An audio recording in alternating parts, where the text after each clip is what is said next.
Hi, we're really glad you've joined us.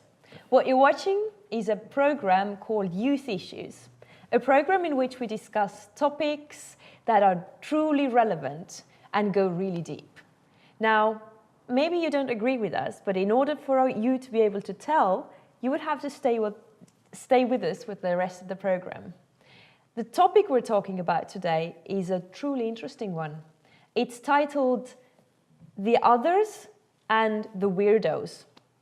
I have with me in the studio today Ruben and Lara, and we're going to discuss it in a little more detail. But Lara, first of all, why do you think anyone should stay and have a look at what we have to say? Because you're going to find out why I'm a weirdo and why I'm proud of it. So stay tuned.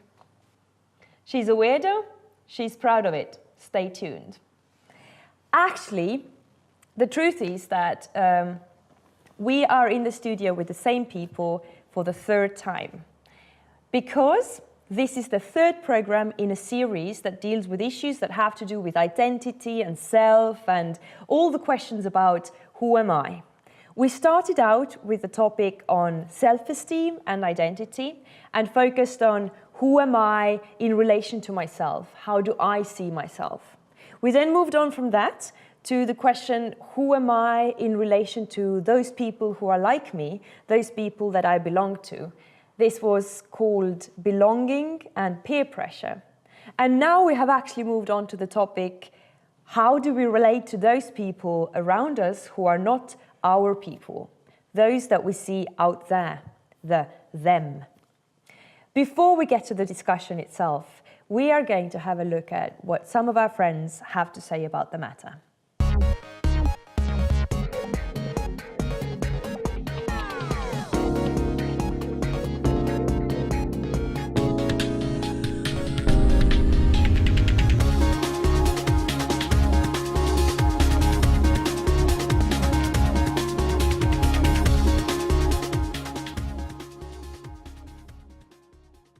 Just the weirdos, yeah. The weirdos are the people who don't have problems fitting in and you don't want to associate with that much. I can identify with the group of the others. I felt like I've been there before. So I know how it feels, and it doesn't feel good to be on the outside. The others and weirdos. I really associate with that because I think it's often the outsiders that I really get on with. Probably somewhat of someone who likes the outskirts. That's what I think of when I think of the others. Somebody who's on the edges.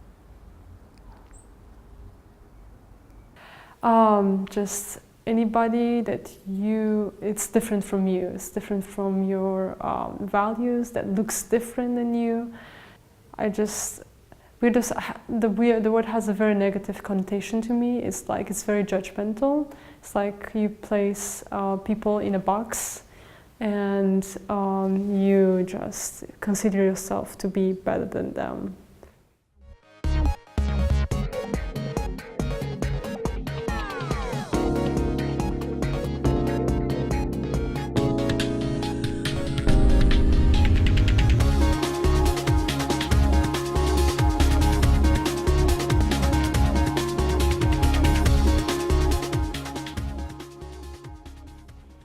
So we are talking about weirdos and othering. Now, Ruben, you shared in the previous program some of your experiences with belonging to a group. Did you also have any experiences that related to those that were not a part of your group? I think it's important to recap a little bit on what I said last time. Our viewers can always see the previous program, but I belong to a group of people that city boys, and we thought ourselves to be tough, and we had a very close group of friends, and everyone else was a weirdo because they didn't belong to our group. So if you were an outsider, you were automatically a weirdo. And our approach to that wasn't perhaps the best. We used to fight them and beat them up just because they were unlike us. I can recall this time that we were coming from the place where the nightclubs are. We're coming up the avenue, and I don't even remember why, but we just start fighting with another group. So that is perhaps my experience, my previous experience of seeing other people as weirdos. Now, after the story that I shared last time, I have a different perspective that perhaps I can share a little bit later. Okay, so Lara, as a confessed weirdo, is safe sitting right next to you. Most definitely. Okay, that's good. Now, you boldly claim that you are a weirdo and you're proud of it. So, list the ways in which you're a weirdo. Oh, there's just so many. No, I think people see me as a weirdo sometimes because I don't really always do the things that are expected of me by the society to do. For example, I don't always shave my legs because I don't think that girls have to have their legs smooth all the time if no one's going to see them anyway. It's just not that big a deal. It's all natural, you know. For example, other things like recently, about 3 years ago, I became a vegetarian, and more recently I stopped eating dairy as well. Sometimes I still can't resist chocolate, but I try really hard not to eat it and avoid it, and just genuinely eat healthily because I feel much better that way. I don't really enjoy sometimes going out with my friends. Like they would invite me to go out clubbing or something like that, and I wouldn't really say yes because it's not something that I enjoy, and they would always ask me kind of why, because it's just expected of a young person to enjoy these things. So just quite a few things, and also I go to church as well, so I think sometimes these things are seen as a bit weird. So how do you know that they're seen weird? I mean, what are the signals that give you a clue about the fact that they perceive you as somehow strange or different? Because they ask you, why are you doing it? It's unusual. It's not what they expect you to say. For example, about the whole leg thing. You know, if if I would say that to a guy, he would just kind of be disgusted, and you know, ask me why I'm doing it, and I would explain my side of the story, and then they'd just kind of look at me. Okay, then moving on. You know, you just get that reaction from people, but I mean. I'm okay with that. I don't think it doesn't matter to me, and I think people sometimes can be quite intrigued into why you're not doing things, and as long as you explain the reasons, maybe they will kind of come to see your side of the story as well, maybe think that you're not so weird after all. Have you always not cared? No, I think this is only, as mentioned in one of the previous programs, when I realized that who I am, I should just be, and I shouldn't worry about what others think about it and what society thinks about it. And I just accepted myself for who I am and all my, you know, imperfections, because I realized that nobody was perfect, and you have to accept yourself and love yourself if you want others to. So you said that you actually saw everyone as weird just because they weren't a part of your group. Okay, and you actually listed some of the things why you have been seen as weird, which had to do with things that, your life patterns, kind of, things that are expected of you that you're not doing, or things that are not expected of you that you are doing. Why do you think we see these people as weirdos necessarily, or what did it give you in your group to look at them this way? Have you ever thought about this? I think the main reason, not sure if I said it last time, but the things that we did and the things that we shared in our group were kind of personal. We used to do everything together. So that was our group. That was my group. See? So when I used to look at other people, I wouldn't connect with them because I didn't have anything In common with them. common with them. They didn't share the same experiences. They didn't do the things that we did. So that was mainly the reason why I saw them as weirdos. That's perhaps what you also say. Because you don't do the things that your friends do, they think you are weirdo. That was our main reason of looking down at other people and say, you are weirdo. It's because you don't do the same things that I do or we do. And that doesn't, that perspective is very narrow perspective because it doesn't take into the considerations that we are different. I mean, look at us. You're from Estonia, from Croatia, and from Portugal. Different nationalities, different cultures, different food. Everything is different, you see? But we can be together and we can have a good chat, you see? So just the fact that we are different doesn't mean that, oh, you are a weirdo. So I had a very narrow perspective, I would say. Well, it's a good thing that you can now sit here and look back on that and see things from a different perspective. Now, we've listed some of the things that can function as the labels that we put on people that make them weird. What are the other elements that you know that could function as such labels or categories? You know, he is X, thus he's weird, or she is Y, thus she's weird. What are the things that can function as such categories? Yeah, I think different hobbies that people have. For example, if somebody might like to play chess and might be really into it, might be amazing at it, know all the moves, how to, never gets beaten.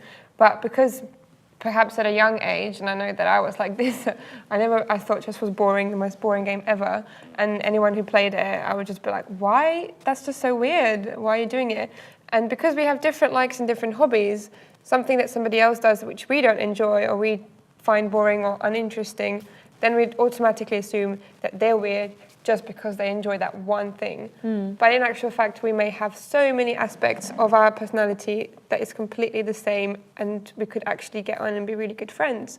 But we just judge them on that one little thing as weird.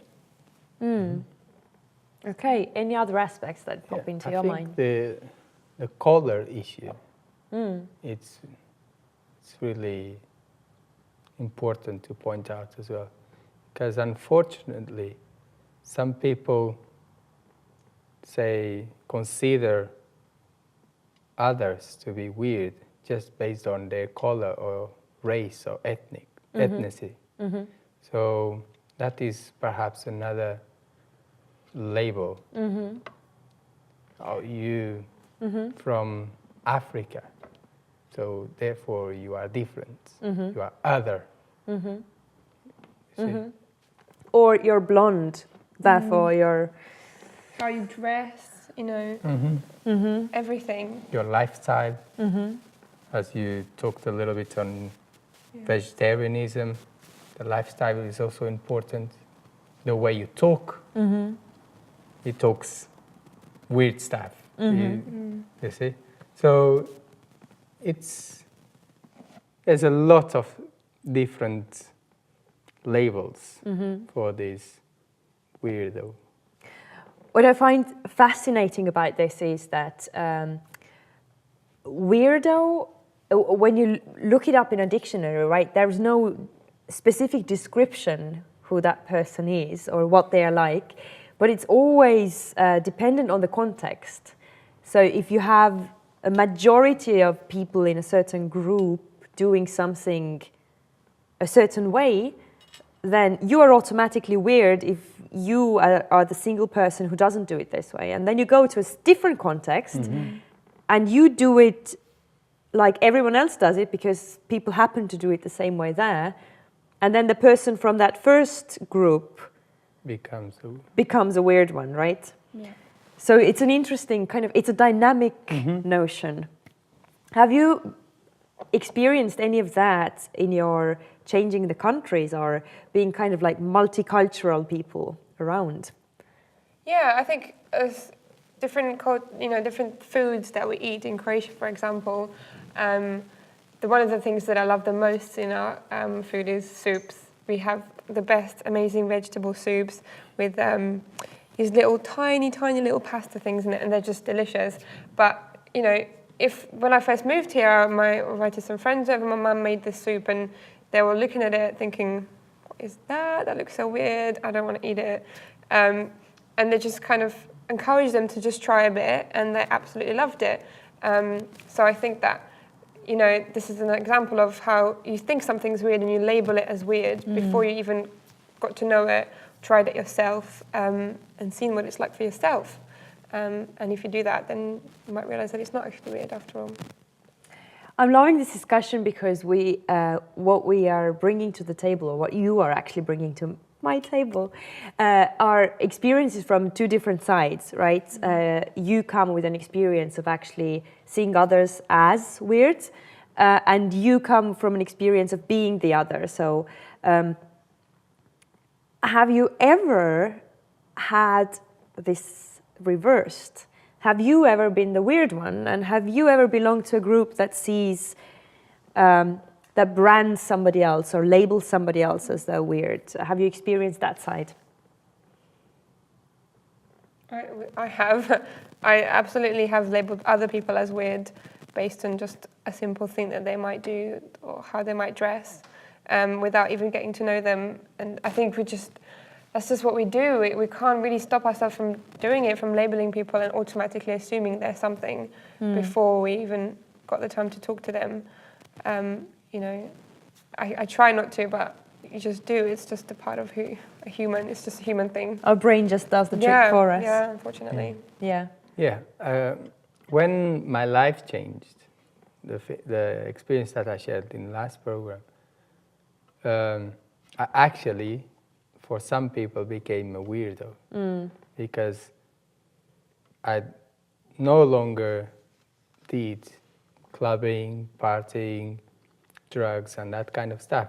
So I actually became a weirdo because I changed my lifestyle, because the things that I used to do, they no longer play a role in my life.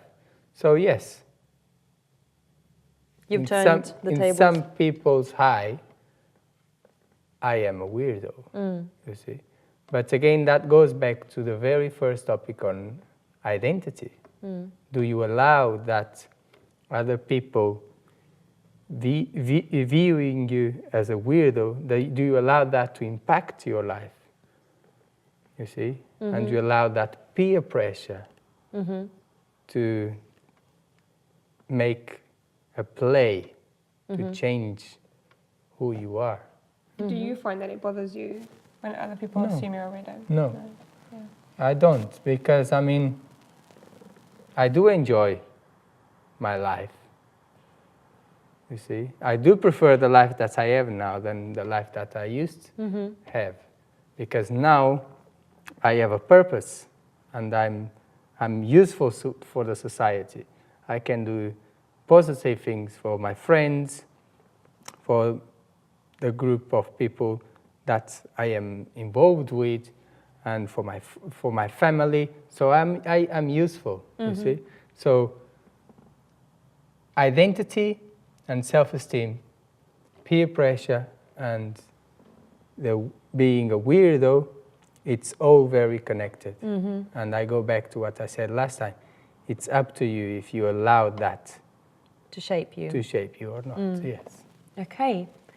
Now, in just a moment, we're going to look more into how we can deal with that, whether we are on the side of being the weirdo or we are on the side of seeing others who are labeled as weirdos. What to do in situations in which we encounter that in our real daily lives. Be with us.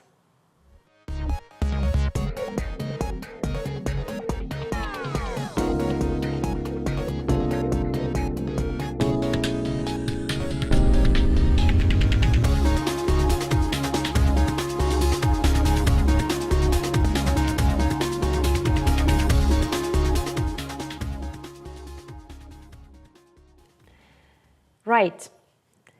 We are weird, apparently.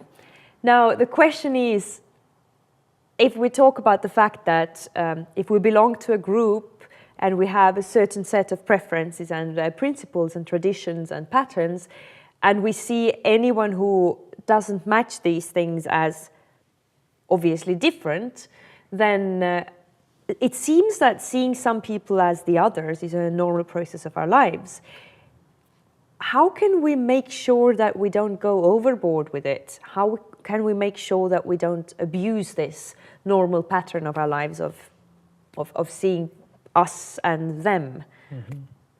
I mean, Any tips? Yeah, when interacting with people and making conversation, you should allow the other person to express himself or herself. The values, the patterns, the structures of her life, her personality, her character, so that you don't judge that person because that person is different, but you giving the opportunity for the person to interact with you. And most likely you're going to find out that, listen, that person, he's weirdo because he's different, but it's just a person like me and like you. So everyone is a weirdo, we could say, because we are all different. We just need to allow for the opportunity to get to know each other and to allow the other person to express where he's coming from. Because if we have differences about ourselves that are seen as weird and we want other people to just accept them, then we have to accept other people's differences as well in order for it to function. Right. So give another person a chance was what you were saying, and realize the fact that if you don't give them a chance, they're not going to give you a chance. Exactly. Okay, what do you do in a situation though when you're not given a chance? You both said that you have now the experience of, I mean, you have had an experience of being the weird one. What if they just press a label on your forehead and there's nothing you can do about it? If they don't take your advice to, hi, I'm here and I want to have a chance, what do you do? Just move on, you know. Don't let that affect you. Don't be afraid to be different, to be who you are. You just be yourself. There's already somebody else in the world, so don't try to be somebody else just to please that one person or not to be labelled as a weirdo. And if they do that, you know, there's nothing you can do. You just accept it and move on. Just be yourself. Continue being yourself.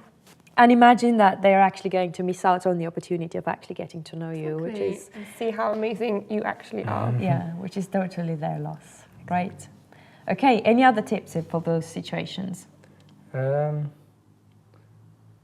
When people don't accept or when people don't want to listen to you and they don't want to get to know you, the key issue, as she was saying, is, are you going to allow that labeling to affect who you are, your identity, your values system, and your inner being? Are you going to allow that to affect you or not? Because, once again, it's your choice. I know it sounds very easy, but in reality, it's difficult to actually implement this, but it's really up to you to decide if you're going to allow it or not. Yeah, you're technically like standing in front of a mirror and trying to... I mean, it's your choice if you leave it here, the label that's there, or you just take it off and you see yourself for what you are worth. Exactly. Yeah, no, I definitely agree with that. I think you just forget about it. Don't let it, you know, bother you, and don't feel like just because you're different, you're no longer a part of anything, you're no longer accepted, you don't belong to anything, because that's not the case. You will find somebody who will accept you for these differences and will love these differences about you, because that's what makes you you. So just be yourself. Yeah. And after all, if you allow other people to interact with you, it's more likely that other people will allow you to interact with them. You see, because let's say they will come to you and they will say, I mean, everyone rejects you, and they don't want to get to know you, but you still want to get to know people. So they will see that actually there's something different about you, something interesting. You see? Something authentic. Yeah, more authentic, yeah. So they are going perhaps to open the window for the interaction to happen. I loved what you said earlier, that sometimes we are so afraid that our differences are going to make us or cause us to be labeled as the weird ones, and then automatically the outcasts or the outsiders. You used that word earlier. But you said that perhaps these little weird things are actually going to intrigue them, are actually going to be the very reason why they find you interesting, why they believe that you are worth their attention, their love and their friendship, why they believe that you actually enrich their life instead of just being another copy of so many that are the same. So I guess if we kind of conclude it, then to you over there, dare to give other people a chance to open up, to actually show who they are, and to try and not put labels on other people. Even though we are prone to generalizations and we have to do that, that's how our brain works, let's still give them a chance to see their true colors in all their diversity, instead of just labeling them as one or the other thing and not giving them a chance.